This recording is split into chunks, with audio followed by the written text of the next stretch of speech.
नमस्कार भारतीयों। तो आज मैं अपना दूसरा वीडियो आप लोग के सामने लेके आया हूँ।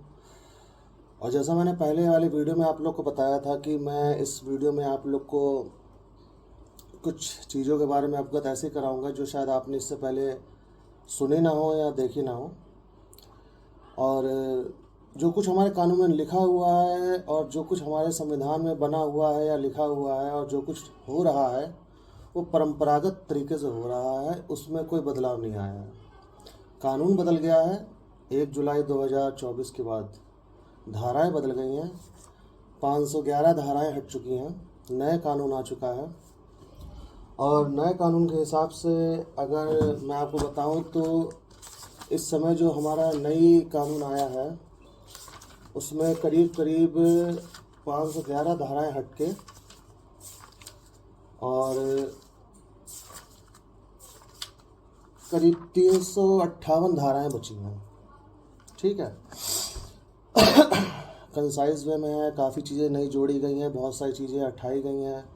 अच्छा है कानून अगर देखा जाए तो। बदलाव भी ज़रूरी था क्योंकि अंग्रेज़ों के ज़माने का कानून था, लेकिन आज जो मैं बात करना चाह रहा हूँ मैं उस बदले हुए कानून के बारे में बात करना चाह रहा हूँ। मैं बात करना चाह रहा हूँ हत्या, आत्महत्या, बलात्कार के बाद हुई हत्या के बारे में, दहेज हत्या के बारे में। तो इन सबसे पहले मैं आपको ये बताऊं कि पुराने कानून और नए कानून में धाराओं में क्या क्या परिवर्तन हुआ, ताकि आप थोड़ा सा समझ सकें इन चीज़ों को। तो पहले जो हम सुनते आ रहे थे बचपन से या पिक्चरों से देखते आ रहे थे कि धारा 302 और दफ़ा 302 के तहत आपको आज ताज़ीरातहीन फांसी की सज़ा मिलेगी, आपको आजीवन मिलेगी, तो वो धारा 302 हट के 101 हो गई है। तो अपने दिमाग में रखिएगा कि अब 302 नहीं सुनाई देगी, अब 101 सुनाई देगा।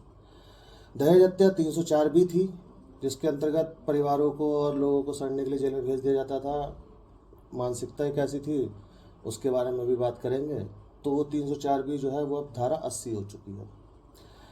फिर जो प्रताड़ना और मेंटल हैरेसमेंट और परिवार वाले जो परेशान करते थे, 498 दहेज के लिए प्रताड़ित करना, और उन सब के लिए अब धारा 85 बनी है। और उसमें प्रताड़ित करने के विषय के बारे में आपको जानना है कि किस किस तरीके की प्रताड़ना के अंतर्गत आप प्रताड़ित करते हैं औरतों के, तो वो है धारा 86, 86। और जो आत्महत्या के लिए उकसाने के लिए धारा थी 306, वो अब बदलकर 108 हो चुकी है। तो ये थोड़े सा चीज़ें दिमाग में रख के चलिएगा कि हाँ अब पहले क्या था अब क्या था, उसमें बहुत सारी चीज़ें चेंज हुई हैं। कुछ उसमें दृष्टांत या बहुत सारी चीज़ें उसमें बताई गई हैं। तो आज मैं बात करता हूँ जैसे हत्या, दहेज हत्या और इन सब के बारे में जो मैंने आपको बताया है। तो सबसे पहले जैसे हत्या के बारे में अगर आपसे मैं बताऊँ तो हत्या का क्या सीन है, हत्या क्या होती है। हत्या आदमी क्या मतलब, एक नॉर्मल इंसान सड़क पर चलते किसी थोड़ी गोली मार देगा। या आप अपने घर में उठे सुबह उठ के और आपका मन हुआ चलो आज एक हत्या करके आते हैं, मतलब नाश्ता नहीं करना, आज एक हत्या करके आते हैं। हत्या ऐसे थोड़ी कर देता, किसी को मर्डर कर देता है। हत्या के पीछे एक बहुत बड़ा एक रीज़न होता है कि या तो इंसान बहुत ज़्यादा किसी गुस्से में है, या कुछ बहुत दिनों से चल रहा है, या कोई झगड़ा या किसी तरीके का विवाद, ज़्यादातर ज़मीनी विवाद या घर परिवारों में मकान दुकान की लड़ाई, या कोई ऐसी चीज़ की इंसान के लिए बर्दाश्त करने के बाहर हो गई है और वो हम नहीं बर्दाश्त कर पा रहा है कि ये इंसान अब इससे ज़्यादा रहे, तो उसकी हत्या करना। तो हत्या करने के पीछे एक बहुत बहुत सारे रीज़न होते हैं। हत्या ऐसे नहीं की जाती है कि मतलब आपका मन हुआ तो आप मन में आया तो चलो आज मैं हत्या करता हूँ, आज चल के एक मुझे ना एक हत्या करनी है, ऐसे हत्या नहीं होती। फिर हत्या को प्रूफ करने के लिए उसमें सर्कमस्टांसेस एविडेंस होने चाहिए, उसके लिए एक चश्मदीद गवाह होना चाहिए, मर्डर वेपन होना चाहिए। फिर एविडेंस एक्ट के तहत बहुत सारी चीज़ें उसमें जुड़ी होनी चाहिए। तो भी आपको सज़ा मिलेगी या नहीं मिलेगी इसकी कोई वो नहीं है, क्योंकि मेरे आसपास कुछ लोग ऐसे रहते हैं जो 6-6, 7-7 मर्डर किए हुए हैं और बेल पे आराम से घूम रहे हैं, और सरकमस्टांसेस एविडेंस नहीं थे, उनके सबूत नहीं मिले, मारने वाले ने गोली मार दी। और कैसे मारी। बैंक मैनेजर निकल रहा है पंजाब नेशनल बैंक का, ये मेरे साथ एक केस था मेरे पास एक, और उसको वहाँ के एक लोकल गुंडे ने गोली मार दी कि भैया उसने लोन उसका पास नहीं किया था। अब लोन पास नहीं किया था तो उसने उस बैंक वाले को गोली मार दी। लेकिन सर्कमस्टांसेस एविडेंस के अंतर्गत पब्लिक प्लेस में की हुई चीज़ के बारे में गवाही जो होती है बहुत सारे लोगों की मान्य नहीं होती, पुलिस की भी गवाही बहुत सारी मान्य नहीं होती है, मतलब इन केस अगर आपको मैं सही बताऊं तो पुलिस की गवाही एडमिसिबल ही होती है कोर्ट में। सिर्फ वो एक नाम के लिए होता है कि हाँ पुलिस गवाही देने आ रही है। पुलिस का काम सिर्फ पकड़ना होता है, चार्जशीट बनाना होता है और मुजरिम को जेल में डालना होता है। तो धुंध का समय, सर्दियों का समय, बंदा मर गया, सरकमस्टेंस एविडेंस में हथियार मिला नहीं, बंदा जेल गया, बेल मिल गई, बाहर है। जो मरना था बैंक मैनेजर मर गया। ऐसे बहुत सारे केसेस हैं जिनको मैं देखता हूँ और आप लोग भी देखते होंगे, आपके ही भी आसपास घूम रहे होंगे, उनके बारे में आप सुनते हो, अरे वो तो मर्डर करके घूम रहा है। मतलब मर्डर करके घूम रहा है, उसको बेल मिल चुकी है। अब मैं आपका दिमाग इस तरीके से खराब करूंगा कि आप ये सोचेंगे कि एक बंदा जो है जिसने मर्डर किया है, उसने प्लानिंग की होगी, अनप्लान किया होगा, या किसी भी तरीके से एक मर्डर किया है, उसको बेल मिल गई है। पर दहेज हत्या एक ऐसी चीज़ है जिसके बारे में ऐसा लगता है कि वो जब किसी पर होता है या दहेज हत्या जैसे मुकदमा चलता है तो वो किसी आतंकवादी पे चल रहा है, देशद्रोही पे चल रहा है। एक पारिवारिक मसला, इसको थोड़ा और समझते हैं। जैसे कि सन 70 में, 80 में, या 1960, 70, 80 के समय में निरुपा राय जैसी या ललिता पवार जैसे लोग जो होते थे, या इस तरीके के लोग जो होते थे, फिल्मों में ऐसे दिखाया जाता था कि सर कि भैया सास जो है वो अपने बहुओं पे बहुत अत्याचार करती हैं।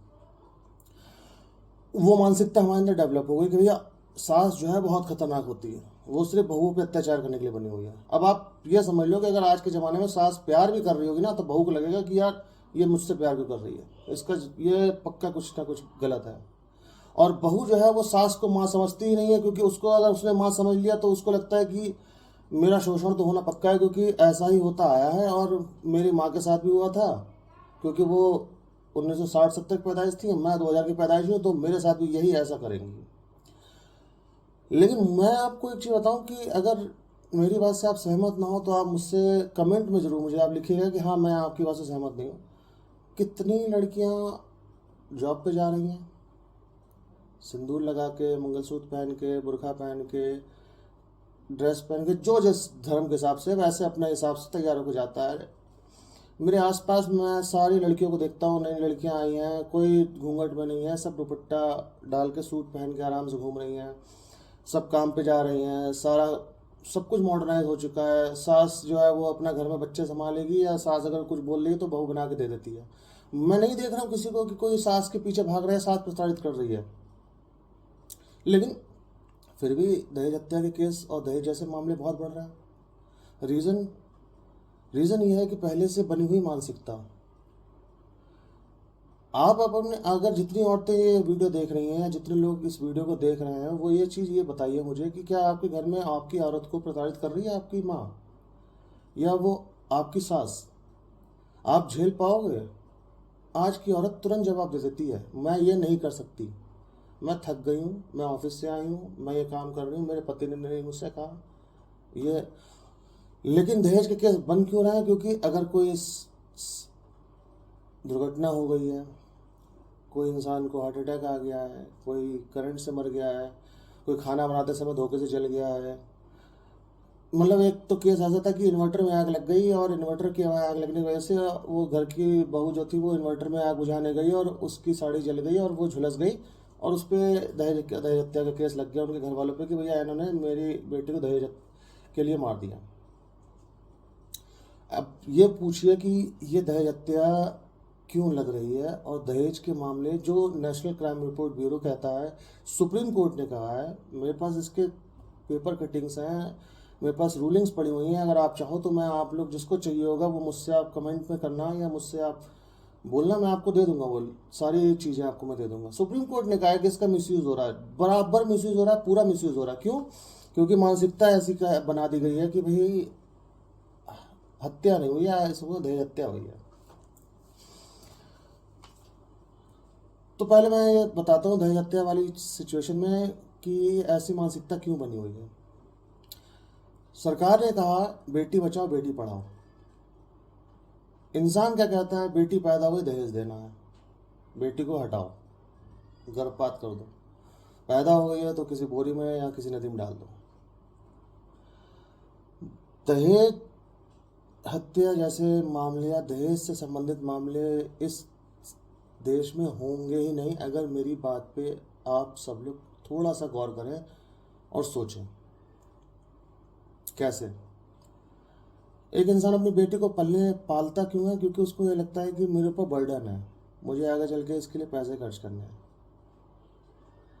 जबकि DP act, dowry prohibition act के अंतर्गत, दहेज अधिनियम एक्ट के अंतर्गत धारा 3/4 ये कहती है कि दहेज लेना और देना दोनों जुर्म है। मतलब कि सिर्फ दहेज देना नहीं, दहेज लेना भी, मतलब दहेज लेना नहीं, दहेज देना भी जुर्म है। किसी भी आज तक के दहेज के किसी भी केस में आप मुझे बता दो कि आपने सुना हो कि जिसने दहेज दिया था उसको सजा मिली है। और वो खुद कन्फेस कर रहा है, चिल्ला चिल्ला के कोर्ट में बोलता है आगे बंदा कि सर मैंने, जज साहब, मैंने इतना दान दहेज दिया था, इतना शादी में खर्चा किया था, मैंने अपनी बेटी के लिए ये किया था और उसके बावजूद मेरी बेटी मार दी गई है। सिंपैथी रखो, कोई गलत बात नहीं है, सिंपैथी रखनी चाहिए। एक औरत मरी है, एक लड़की मरी है किसी की, रखनी चाहिए। गलती कहाँ हुई? आपने उसको लायबिलिटी समझ लिया कि वो पैदा होते ही वो आपकी लायबिलिटी हो गई, आपके लिए जिम्मेदारी हो गई कि नहीं मुझे तो दहेज इकट्ठा करना है, मेरी बेटी पैदा हुई है, मुझे भैया इसका इंश्योरेंस कर दो, इसके लिए ये कन्या निधि चलाओ, इसके लिए प्रधानमंत्री योजनाएं जो है उनमें उसका नाम लिखवाओ, उसको सरकारी चीज़ों में पढ़ाओ, कम खाना बनाना सिखाओ, उसको सिलाई कढ़ाई सिखाओ, उसको घर के काम सिखाओ, वहाँ जाएगी नाक कटा देगी। वैसे भी दहेज नहीं इकट्ठा कर पा रहे हैं इतना जितना इसके लिए चाहिए। उस लड़की को शुरू से ही पहले ही मार के रखते हो घर में। बुरा लग रहा होगा माँ बाप को, जिनको लग रहा है बहुत अच्छा लग रहा है, और जिनको नहीं लग रहा वो बदल जाए, सुधर जाए। अब इसमें सबसे ज़्यादा काम किसका होता है? पुलिस का सबसे पहला काम होता है कि पुलिस ये कैसे क्या रिपोर्ट लिखती है कि जी मेरी बेटी को दहेज के लिए मार दिया गया और मैंने इतना दान दहेज खर्च किया। भैया आपने पहले तो उसको पकड़ो, एक बंदा पकड़ो ना, एक बंदा पकड़ के आप जेल में या पुलिस स्टेशन में डाल दो। कसम से कह रहा हूँ, अगर कोई दूसरा बंदा आएगा पुलिस स्टेशन में ये कहेगा कि भैया मैंने दहेज दिया था और मेरी बेटी मर गई, और दूसरी बात ये होगी कि कभी कोई ये दहेज के लिए पैसे इकट्ठा नहीं करेगा, क्योंकि उसको पता है कि मैंने दहेज दिया तो मैं जेल चला जाऊंगा। दूसरा काम, आप मरने का इंतजार करते हो कि मतलब लड़की मर जाएगी तो मैं कंप्लेंट करने जाऊंगा कि मेरी बेटी दहेज के लिए मार दी गई। अरे अगर आपकी लड़की के साथ कुछ हो रहा है, खुदा ना खास्ता कोई ऐसे परिवार में लड़की फंस गई है, वो अनपढ़ है या वो काम नहीं कर रही है या वो उस घर वाले उसके परेशान कर रहे हैं, उसने आपको फ़ोन करके बताया है कि मेरे मेरे ससुराल वाले मुझे मोटरसाइकिल के लिए, कार के लिए, मुझे मकान के लिए, दुकान के लिए प्रताड़ित कर रहा है कि घर से पैसा लेके आओ, दहेज लेके आओ, तो उस समय आपने क्यों नहीं कंप्लेंट करी? उस समय पुलिस वाले, कानून, कोर्ट कचहरी कुछ नहीं दिख रहा था। आप क्या वेट कर रहे थे कि अच्छा मेरी लड़की मर जाएगी तो मैं केस करूंगा जाकर? और उसमें फिर 3 कंडीशनें आती हैं। पहली कंडीशन आती है जो आपने जैसे पिक्चर में देखा होगा, हम आपके हैं कौन जैसे पिक्चर में, नदी अखबार जैसे पिक्चरों में, जिसमें पूरी तरीके से नहीं हुआ लेकिन हुआ कि कॉम्प्रोमाइज़ हो जाता है कि भाई बड़ी लड़की मर गई तो छोटी लड़की की शादी करवा दो, भाई केस नहीं करना चाहते। दूसरी कंडीशन होती है केस कर दिया लेकिन समझौता करते हैं मोटे पैसे से कि भैया दूसरी लड़की की शादी हो जाएगी, क्योंकि रिश्तेदार कहते हैं। बाप को नहीं पता होता है, माँ को नहीं पता होता है, उनकी तो लड़की मर गई है, उनको आगे समाज, जिसको हम समाज कहते हैं, जिसमें हम जैसे लोग रहते हैं, और उन्हीं के रिश्तेदार आके बताते हैं कि नहीं आप ये काम करो, आपको आपकी लड़की मर गई, आप कानून का सहारा लो, अच्छा पैसा मिलेगा आपको, जितना पैसा खर्च किया उतना तो मांग ही लो कम से कम, ताकि दूसरी बेटी की शादी कर सकते हो। और तीसरा काम क्या होता है कि आप जेल में भेज दो, और जेल में भेजने के बाद क्या कहते हैं जो होगा कानून देखेगा, और अगर कुछ भी नहीं होगा तो कम से कम ये लोग जेल तो काटेंगे काटेंगे, हैं। तो ये 3 चीज़ें दहेज हत्या में हो जाती हैं। और फिर ट्रीट कैसे किया जाता है इन लोगों को? जो एक पारिवारिक मसला होता है कि ये मर्डर करने वालों से और कोई भी गुनाह करने वालों से ज़्यादा बुरी तरीके से देखे जाते हैं, आतंकवादियों की तरह देखे जाते हैं। बेल तो है ही नहीं इस केस में, नॉन अवेलेबल ऑफेंस है, वही एक लड़की मरी है ना। अब लड़का अगर सुसाइड कर ले या लड़का मर जाए उसके लिए कोई धारा नहीं है, कोई प्रावधान नहीं है। अब ऐसा तो नहीं है कि आप लोग को पता नहीं होगा या आप लोगों ने देखा नहीं होगा, बहुत आती हैं खबरें, घर से कलह से परेशान, सास ने दबाव दिया और बीवी के बातों से परेशान होकर आदमी ने सुसाइड कर ली। आपने सुना आदमी ने सुसाइड कर ली, मतलब सुसाइड कर ली, परेशान था भैया इंसान, कर्जे में होगा, घर परिवार से परेशान होगा, कोई चीज़ से परेशान होगा, उसने भैया सुसाइड कर ली, केस कुछ नहीं बनेगा। औरत मर जाए तो वो दहेज का ही केस बनेगा सिर्फ। ऐसा क्यों भाई? फिर कैसे समानता रहे? इसमें सरकार क्या है, सरकार ने कानून बदल दिए, कानून बढ़ गए। अब 5 साल की सजा को 10 साल कर दो, 10 साल की सजा को आजीवन कर दो, आजीवन कारावास को मृत्यु दंड कर दो, सब कुछ कर दो। सजा का दर बढ़ता जा रहा है, क्राइम रेशो कम नहीं हो रहा है, क्राइम का दर नहीं घट रहा है। मानसिकता, एक को तो पकड़ो यार। लेने वाले ने अगर दहेज लिया है, उसको आप जेल भेज रहे हो, तो आप क्यों लिखते हो कानून में कि भाई जो भी आप कुछ देते हो, स्त्री धन कहलाता था हमारे यहाँ पे। वो स्त्री धन का मतलब कि आप जो भी कुछ दे रहे हो अपनी बेटी को दे रहे हो। अगर उसके बावजूद भी कानून में लिखा हुआ कि आप जो दे रहे हो उसकी एक लिस्ट बनाओ, अकाउंटेबिलिटी रखो उस चीज़ की, कि मैंने अपनी बेटी को ये चीज़ दिया, लेकिन दहेज नहीं दिया, मैंने अपनी बेटी को दिया अपनी स्वेच्छा से। आपसे ना कोई मांग रहा है, ना आपसे कोई दे रहा है। एक बंदे को पकड़ के आप जेल में डाल दो, जिसने ये जाके बोल दिया चिल्ला के कि मैंने दहेज दिया था, दूसरे बंदे ने दहेज लिया था। जब दहेज देगा ही नहीं कोई, तो दहेज लेगा क्यों कोई? दोनों को डर लगना चाहिए ना। एक को आप डरा के क्या कर लोगे? उसको मालूम है कि भैया मेरे साथ तो जो हो रहा है वो तो हो रहा है, क्यों? क्योंकि उसके साथ जो हो रहा है उसकी सुनने वाला कोई नहीं, पूरा परिवार जो है वो जेल में पड़ा हुआ है, सिंपैथी है नहीं।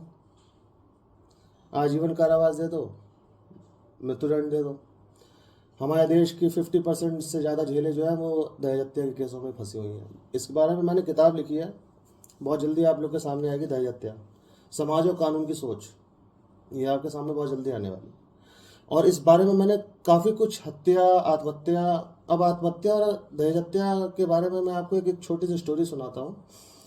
और मेरी आने वाली किताब जो मैंने आपको कल पिछले वाले वीडियो में बताया था कि मेरी किताब आ रही है हमारा भारत, उसमें आपको ये सब चीज़ें अच्छे से मतलब जानकारी मिलेगी। बहुत सारी चीज़ें जो है वो आपको नहीं बता पाऊंगा, लेकिन वो सारी चीज़ें जानकारी आपको मेरी इस किताब में मिलेगी, हमारे भारत। जैसे मैं आपको एक छोटी सी कहानी बताता हूँ आत्महत्या और दहेज हत्या के बीच में। एक पति और पत्नी नए नए शादीशुदा आके रहते हैं, गाजियाबाद की कहानी है। और शादी के बाद भाई दोनों वहाँ किराए का मकान लेते हैं, आराम से रह रहे हैं। पत्नी खूबसूरत है, पति भी ये जब जवान है, दोनों जन अभी नई नई शादी हुई है। पति सुबह चला जाता था भैया 8 बजे अपने ड्यूटी पे, और रात को करीब 7:30-8 बजे तक आता था। पत्नी दिन में घर में अकेले बोर, कपड़े सुखाने ऊपर जाती थी, बाहर निकलती थी, 1-2 लोगों से दोस्ती हुई। देखा तो पड़ोस वाले जब ऊपर कपड़े सुखाए जाते तो पड़ोस वाली छत पे ऊपर वाले कमरे में एक लड़का रहता था जो पढ़ाई कर रहा था। वो भी नमस्ते भाभी जी और हाय हेलो होती थी। धीरे धीरे वो हाय हेलो दोस्ती में बदली। दोस्ती के बाद वो थोड़ा सा इंटरनल मैटर बात होनी शुरू हो गई कि मैं तो परेशान हो गई हूँ, ये तो सुबह से चले जाते हैं और कहीं जा नहीं पाती हूँ, मेरा तो घूमने का मन है, तो एक काम करो तुम फ्री हो तो चलो मैं तुम्हारे साथ घूमने चलती हूँ। घूमना शुरू हो गया, पिक्चर देखने लगे।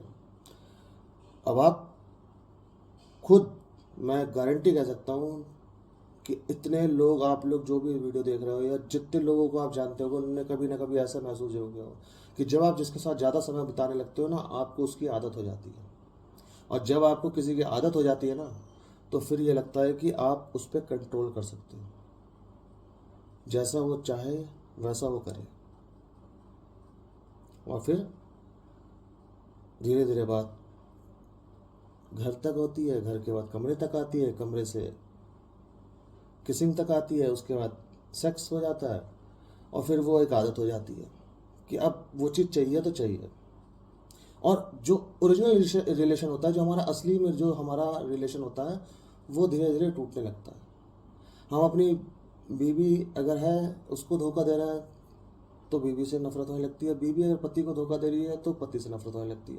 इंसान हर समय उसी के बारे में सोचता है कि कैसे वो उससे मिल सके, कब उसके पास जा सके। बहुत होता है, कितने तो केस रजिस्टर्ड ही नहीं होते हैं इन सब मामलों में। और उसके बाद क्या हुआ कि एक दिन भाई पति का तबीयत थोड़ी ठीक नहीं थी, वो भैया घर जल्दी आ गया हाफ टाइम। अब फ्लैटों में क्या होता है, फ्लैटों की चाबियाँ जो होती है वो 2 होते हैं। हम लोग के समय में भी घर में ताले दो ही लगते थे, लेकिन वो एक ही चाबी होती थी, क्योंकि घर में माँ ही जो होती थी वो घर ही में रहती थी, हम स्कूल जाते थे, पिताजी ऑफिस जाते थे, वो अपना ऑफिस से आए, हम स्कूल से आए, घर में माँ मिलनी है अकेले। अब आज के ज़माने में क्या है कि बीवी के पास एक चाबी रहती है कि वो कहती है कि अगर आप नहीं हो तो मैं सोसाइटी से कुछ खरीदने जाऊंगी, या मुझे कहीं कुछ जाना होगा तो घर लॉक कैसे करूंगी, तो चाबी एक बीवी रखती है, एक चाबी पति अपनी कार की या मोटरसाइकिल की केयरिंग में रखता है। पति देव भी भैया अपने आराम से ऑफिस से आए कि ऑफिस में तबीयत ठीक नहीं लगी, चलो हाफ डे लेके घर चलते हैं। उन्होंने आके दरवाज़ा खोला, देखा तो मियाँ जी जो है वो एकदम भौचक्के के रह गए कि भैया यहाँ तो पत्नी जी जो है वो कहीं और है, उनके साथ कोई और है, और जो लड़का कल तक मुझे भैया भाई साहब बोलता था वो बैठे हुए हैं दोनों जन साथ में बिस्तर पे एक साथ चिपके हुए हैं। पति ने भैया लड़का तो भाग गया देख के, पति ने बीवी को 10 बातें समझाई और बोला कि मैं नहीं रह सकता, अब तलाक देंगे और ये वो। और बीवी ने कहा अगर आप तलाक दोगे तो मेरी बेइज्जती हो जाएगी, मेरे घर वाले ये सब सोचेंगे कि मैं ऐसी थी फलाना। 10 बातें उसने बोली, 10 बातें पति ने बोली, तो पति जी घर छोड़ के बाहर चले गए कि मुझे अभी थोड़ी देर शांति से रहे, मुझे तुमसे बात नहीं करनी। पत्नी ने ये समझ लिया इतनी देर में कि भैया अगर ये सब घर में बातें पता चली तो मेरी तो बेइज्जती जानी। उन्होंने भैया पंखे में लगाई रस्सी और उन्होंने अपने आप को टांग लिया। उनका टांगना हुआ, पति देव भैया जब लौट के आए उदास होकर कि अब जाइए क्या करें, केस करें या घर वालों को बताएं, देखा तो पत्नी लटकी हुई है। उनने घर वाले को फ़ोन किया, घर वालों ने कह दिया जी ऐसा है, हम सुबह तक आ रहे हैं। पुलिस आई, पुलिस ने भैया बॉडी उतारी, ले गई पोस्टमार्टम के लिए। घर वाले आए, आते भैया सब कुछ हुआ, सब बातें पता चलने के बाद जब भैया बेटे ने कहा कि आपकी बेटी ऐसा करती, तो वो तुरंत तुरंत फैल गया, अरे मेरी बेटी कैसा कर सकती है काम, आप गलत बोल रहे हो। आप चले जाते थे ऑफिस, आप वो दिन भर अकेले रहते थे, मुझे फ़ोन करते थे, बेचारी परेशान रहती थी हैं। आप उसके साथ रहते नहीं हो, उसको प्यार नहीं किया, उसको अपने फिजिकल अटैचमेंट नहीं दिया, परेशान होकर उसने आत्महत्या कर ली। अरे इसने दहेज के लिए मेरी बेटी को बताती थी कि माता जी आपने ऐसा नहीं किया वैसा नहीं किया, उनको बिजनेस करना था, उसको बिजनेस के लिए पैसे नहीं दे रही हो आप मेरे पति को, तुम्हें बिजनेस के लिए 25 लाख रुपए चाहिए थे, तुमने मेरी बेटी को मार दी मतलब दहेज के लिए। बंदा एक परेशान अलग कि उसकी बीवी मर गई है, और किस तरीके से मरी है भैया, दहेज का केस लग गया, चला गया वो परिवार जेल में। मेरे आंखों के सामने घटना है। अब इसका दूसरा रूप देखो कि अगर पति सुसाइड कर लेता कि मेरी बीवी ऐसे ऐसे कर रही है और मेरी बीवी ने ये सब कर लिया, सुसाइड छोड़ो, पति सुसाइड क्या करेगा, आपने ये सुना होगा कि प्रेमिका ने अपने प्रेमी के साथ मिलकर अपने पति को मार दिया, ये तो सुना है ना आपने शायद। अब प्रेमिका ने प्रेमी के साथ मिलकर पति को मार दिया, उसके लिए आप बताओ क्या करोगे, हत्या। ये मैंने आपसे बोला, हत्या, आत्महत्या, दहेज हत्या, इन्हीं के बारे में आज बात कर रहा हूँ आपसे। पत्नी ने प्रेमी के साथ मिलकर अपने पति की हत्या की, सरकमस्टांसेस एविडेंस नहीं थे, गवाह कोई देने वाला था नहीं, पत्नी और प्रेमी बेल पे है, आराम से बाहर घूम रहे हैं। समाज ने भी कह दिया अरे वो हुआ होगा कोई केस, लेकिन पति ने पत्नी को दहेज हत्या मतलब दहेज के लिए मार दिया, ये बहुत बड़ा मैटर बन जाता है। मतलब न्यूज़ चैनल के लिए, समाज के लिए, हमारी वो ढकोसली मानसिकता के लिए कि भैया दहेज के लिए पत्नी को मार दिया भाई। और फिर कानून, पुलिस, जज सब के सब ऐसे देखते हैं कि भाई इससे ज़्यादा आतंकवादी इंसान इस हिंदुस्तान में, भारत में हो ही नहीं सकता। कौन बताएगा भैया उस पति के साथ क्या हुआ था, सुनेगा कौन। संविधान कहता है कि भैया आपको अपनी बेगुनाही साबित करने का पूर्ण अधिकार है, लेकिन वो पूर्ण अधिकार मिलेगा कैसे, जेल में हो भैया आप सबके सब, वकील दिया जाएगा आपको, बिना वकील के केस नहीं हो सकता, खत्म किया जा सकता, दोनों पक्ष की बात सुनना जरूरी है। तो आपके ऊपर मैं छोड़ रहा हूँ, अब आप लोग मुझे कमेंट में बताएंगे या मुझे व्हाट्सएप करें, या आपको जो अच्छा लगता हो लाइक करें या किसी को शेयर करें, वो आपके ऊपर है कि आप लोग मुझे बताएंगे कि ये जो मैटर चल रहा है दहेज हत्या वाला, इसमें सरकार को क्या करना चाहिए, या पुलिस को, देने वाले को पकड़ना चाहिए या नहीं। दूसरी चीज़ मैं आपको बताता हूँ, हत्या वाली बात जो, जैसे भी दूसरा एक और बात बताता हूँ, थाना सिंधौली हमारे यहाँ शाहजहाँपुर से थोड़ी दूर पड़ता है, हत्या करने का मामला रूह कांप जाए आप लोग की, ऐसा भी हो सकता है। चाहिए हो जिसको प्रूफ चाहिए हो मुझसे मांग ले, मैं उसको प्रूफ दूंगा, आराम से दूंगा, और खूब बैठ कर आराम से देखें कि आपने अपनी मानसिकताओं को कैसे बदलने की कोशिश नहीं करी है। देश बदल रहा है, आधुनिकताएं बदल रही हैं, चीज़ें बदल रही हैं, टेक्नोलॉजी बदल रही है, लेकिन आपकी मानसिकता क्यों नहीं बदल रही है। दो लोग, मतलब दो भाई कह लो या दो परिवार आपस में आमने सामने रहते थे, आपस में दो औरतों के बीच में लड़ाई हुई, लड़ाई इतनी हद तक बढ़ गई कि आपस में बंटवारा की बात आ गई, मतलब गोली या एक दूसरे की हत्या करने तक का नौबत आ गई थी। तो सामने वाले इंसान ने सोचा कि इन सबको जेल भेजना है। तो वो हत्या नहीं कर सकता था सामने वाले की गोली मार के, तो उसने क्या किया, अपने 5 साल के बच्चे को लेके दवा के बहाने से घर से निकला और ले जाके, हमारे यहाँ एक नदी बोलते हैं खन्नौर नदी, खन्नौर नदी में उसके आँख पे अपना गमछा और हाथ रस्सी से बांध के उसको नदी में फेंक दी और बैठ के देखता रहा बड़े आराम से कि ये बच्चा डूब के मर जाए। कलेजा होना चाहिए अपने बच्चे को मारने के लिए, बदला लेने का कलेजा, ये मैं कह रहा हूँ। हत्या करने के लिए कलेजा होना चाहिए आपके अंदर। हथियार तो बहुत मौजूद हैं, परमाणु बम तक है, पर कलेजा होना चाहिए मारने के लिए। किसी को जान लेना इतना आसान नहीं है। लोग सोचते बहुत अच्छे से हैं कि मैं इसकी हत्या कर दूंगा, मैं उसको जान से मार दूंगा, उसने मेरे साथ ऐसा किया। वो उस बाप ने अपने 5 साल के बच्चे को नदी में डुबो के मार दिया, बैठा रहा कि कहीं बाहर ना निकला या कोई बचा ना ले, और जाके पुलिस सामने रोने लगा कि मेरे मेरे बच्चे को किडनैप कर लिया है इन लोग ने, सामने वालों ने, और मेरे बच्चे को मिल नहीं रहा। पुलिस ने तफ्तीश करी, अलग अलग सबसे बयान लिए, सबसे बातचीत की। तो माँ ने कहा कि ये थोड़ी देर पहले निकले थे और 3 घंटे बाद आए हैं बच्चे को दवा देने के लिए, उसके बाद ये अकेले आए थे। पति से जब पूछताछ की गई, डंडे डंडे पड़े और बहुत कुछ बात हुई, तो डर के मारे उसने बोल दिया कि मैंने ऐसे अपने अपने बच्चों को मार दिया। उनकी निशानदेही पे जब गए फायर ब्रिगेड वाले और गोताखोर, तो बच्चे को निकाल के लेके आए। उस बच्चे का कोई कसूर नहीं, उसको पता ही नहीं कि उसके बाप उसके साथ क्या कर रहा है, लेकिन वो हत्या है। इसे जघन्य अपराध कहते हैं। दहेज हत्या वाली जो केसेस होते हैं उसमें तो कुछ होता ही नहीं सुनने के लिए। मानसिकता है कि औरत के साथ हुआ है। अरे औरत के साथ, औरत जो है वो क्या सिर्फ इसीलिए है कि औरत को मार दिया तो सबसे बड़ा अपराधी आदमी हो गया? बाप, बेटा, भाई, ये भी तो आदमी होते हैं। वो जो जज बैठा है वो भी तो आदमी ही है। वो जो आपका केस लड़ रहा है वो भी आदमी है। जो पुलिस वाला था वो भी आदमी है। हर आदमी ऐसा नहीं होता है। ये मानसिकता है कि अगर किसी के साथ कुछ गलत हुआ है औरत के साथ, तो वो सिर्फ आदमी ही कर सकता है। अरे औरत भी गलत कर सकती है। ये अगर आपको मेरे पे विश्वास नहीं तो आपने पिक्चर देखी होगी, ऐतराज पिक्चर, प्रियंका चोपड़ा करीना कपूर वाली।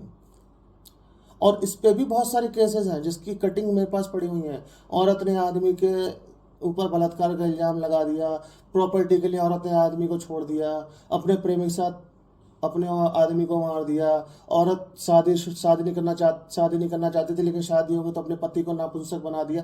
कितने केसेस आप सुनते हो। औरत गलती करती है, उसके बारे में हम ज़्यादा सोचते नहीं क्योंकि हमारी मानसिकता नहीं है। आदमी को करता है क्योंकि हम सोचते हैं आदमी बलशाली। अरे आदमी को तो आप सड़क पर छापड़ मार दो उसकी बेइज्जती हो जाती है, औरत की तो सिर्फ बेइज्जती एक बार होती है अगर उसके साथ कोई गलत हरकत हो जाए। मतलब कि कभी भगवान ना करे किसी और के साथ हो रेप, या कोई उसकी आबरू के साथ कुछ करे। आदमी के साथ तो हर बात पे ही उसकी इज्जत बेइज्जती है। सड़क पर चलते कोई गाली दे देता है, कोई चप्पल उठा के मार देगा, खड़े होकर कटघरे में कोई इल्ज़ाम लगा देगा, क्या कहते हैं, ऑफिस में खड़े होकर कोई 10 बातें बोल देता है कि ये फलाना है। आदमी किससे जाके बोले कि भाई मैंने नहीं किया ये, मैं ये नहीं करता, मैं ऐसा इंसान नहीं हूँ, किससे बोलेगा आदमी। अब उसके बाद भी मुझे एक चीज़ सबसे ज़्यादा जो मुझे दिक्कत और परेशान करने वाली ये है कि ये सारी चीज़ों के बावजूद भी अगर आज के ज़माने में नार्को टेस्ट, फॉरेंसिक टेस्ट, इतने सारे टेस्ट हैं, राजाओं के ज़माने नहीं थे। उस समय सीधा जजमेंट था। हत्या का मतलब तुमने हत्या की है, 2 लोग सामने मौजूद है, एक ने बोला भैया मैंने देखा था हत्या करते, उसको मिट्टी डाल दो, खत्म करो। आज के ज़माने में जज कहता है कि भैया इनने हत्या की है, तो कोई फॉरेंसिक टेस्ट होते हैं, सारा कुछ होता है।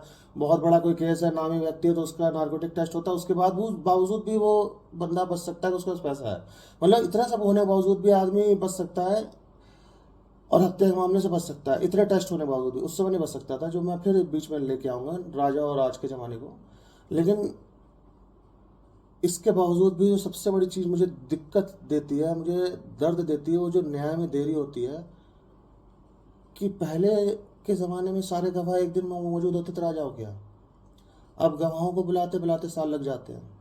एक गवाह आता है, फिर दूसरा गवाह 3-4 महीने बाद आता है, फिर 6-7 महीने बाद आता है। डॉक्टर आता है जिसने पोस्टमार्टम किया होता है, और अगर भैया आईओ को बुला दिया, इन्वेस्टिगेशन ऑफिसर को, तो साल 2 साल 3 साल मान लो, वो कभी भी आ सकता है, उसका मन है भाई, वो आएगा तो आएगा, वो नहीं आएगा नहीं आएगा। चल रहा है केस, चल रहा है। इस केस चलने में सैकड़ों जज, 100 से ज़्यादा जज बदल जाते हैं, आदमी का केस चलता रहता है। गवाह मर जाते हैं या जिंदा रह जाते हैं पता नहीं चलता है। चेहरे बदल जाते हैं इंसानों के, वो जवान से बूढ़ा हो जाता है। मकान दुकान परिवार बिक जाते हैं, बर्बाद हो जाते हैं, केस चल रहा होता है। यहाँ तक कि सरकारें बदल जाती हैं, कानून बदल जाते हैं, लेकिन केस चल रहा होता है, न्याय नहीं मिल रहा है, सब कुछ होने के बावजूद भी। और हर एक इंसान हर तारीख पे यह सोच के जाता है कि शायद आज मैं इस कोर्ट से घर जाऊंगा तो मैं सुकून से जाऊंगा, आज मेरे साथ न्याय हो जाएगा। मुझे अभी भी एक बंदा कमेंट में लिख के बोल दे कि हाँ जी मैं आज कोर्ट गया था, मेरे साथ न्याय हो गया, और मैं उस न्याय से संतुष्ट हूँ। एक बंदा। वरना हमारे यहाँ का जुडिशरी सिस्टम का मैं आपको एक छोटा सा एग्जांपल देता हूँ। हमारे यहाँ का जुडिशरी सिस्टम किस तरीके से काम करता है। नॉर्मल सा एग्जांपल है, ज़्यादा होगा वो तो आप सब जानते हैं, जिसके साथ हो रहा है वो जानते हैं। 5 से 6 साल आप मान के चलिए सेशन कोर्ट में आपको देने पड़ेंगे एक केस में। फिर वहाँ से आप हाई कोर्ट जाएंगे तो वहाँ 5 से 10 साल लग जाए। 5 साल तो मान के चलिए आपकी फाइल आएगी, लिस्टिंग में पड़ी है, आएगी। वहाँ से आप फिर सुप्रीम कोर्ट जाएंगे तो वहाँ 5 साल वाले, मतलब 20 साल आप सेशन कोर्ट से सुप्रीम कोर्ट तक जाते जाते लगा देंगे। एक मामूली सी बात बता रहा हूँ। और उसके बावजूद आप संतुष्ट नहीं होंगे कि मुझे न्याय मिला है। और मज़े की बात यह है कि उसके बाद आपके पास ना पैसा खर्च करने के लिए कुछ बचेगा, और ना ही वो जो सज़ा आपको मिलेगी उस सज़ा के बराबर आप झेल चुके होंगे। कितनी बार ऐसा मैंने केस देखे हैं कि जज ने सज़ा दी कि भाई इस केस में आपको सज़ा दी जाती है 7 साल की, बंदा 11 साल से जेल में बंद है। मैं आपको कटिंग दे दूंगा, केसेस के थीसिस दे दूंगा। बंदा 11 साल से जेल में है और सज़ा मिली 7 साल की, और वो 4 साल से वो जेल में एक्स्ट्रा बंदा है, उसका क्या करेगा कोई? सोचिए। अगर नहीं समझ में आता है मेरी बात, अगर मेरी बात से संतुष्ट नहीं है, तो मैं फिर यही कहूँगा कि राजतंत्र या प्रजातंत्र, कि राजाओं का ज़माना अच्छा था या आज का ज़माना। वैसे भी आज़ादी के बाद तो हम लोग अभी तक राजतंत्र में ही रहे हैं। एक ही पार्टी, एक ही परिवार, एक ही नेता, एक ही देश चला रहे थे। राजतंत्र था। प्रजातंत्र तो मुझे लगता है कि अभी कुछ दिन पहले ही आया है, 5-10 साल पहले, कि जब हम प्रजाओं ने कुछ सोचा है और उसके बाद कुछ बदलाव हुए हैं और हो रहे हैं, और काफ़ी बड़े लेवल पे हो रहा है। बुरा लगे भला लगे, मुझे इससे कोई फ़र्क नहीं पड़ता, लेकिन सोचिए समझिए। और जो मेरी किताब आने वाली है हमारा भारत, उसमें मैंने बहुत सारी चीज़ों पे बताया है। Pollution, population, corruption, education, terrorism, politics, election, even आपकी छोटी छोटी चीज़ों पे मैंने उसमें इसलिए लिखा है क्योंकि मैं हर चीज़ का वीडियो बनाऊंगा तो आपको बताऊंगा, आप लोग उस चीज़ से हो सकता आत्मसात ना कर पाए, लेकिन अगर एक कहते हैं ना कि हैंड बुक होती है या कोई समझाने वाला होता है, तो हो सकता है बहुत सारी चीज़ें मैं आपको नहीं बता पाया हूँ, या बहुत सारी चीज़ें आप जानना चाहते हो। तो जो जो चीज़ें आप जानना चाहते हो, आप उन चीज़ों के बारे में आप मुझसे पूछें, कमेंट करें, और मुझे बताएं कि हाँ ये चीज़ मुझे आपसे जाननी है। मैं हो सकेगा तो मैं जितनी रिसर्च कर सकता हूँ या जो जो चीज़ मेरे पास होगी मैं आपको अवेलेबल करके दूँगा। मैंने आपको बताया था मेरे पास खुद की मेरी लाइब्रेरी छोटी सी है, 5000 बुक की। मैं खुद अपनी चीज़ों को अरेंज करता हूँ। मैं कहीं ना कहीं से हर एक चीज़ को मैनेज करता हूँ कि ये चीज़ अगर मैं आपको बता रहा हूँ तो वो चीज़ आपके सामने सही होनी चाहिए। आप मुझसे पूछो या 10 लोगों से पूछो, वो चीज़ सही होनी चाहिए।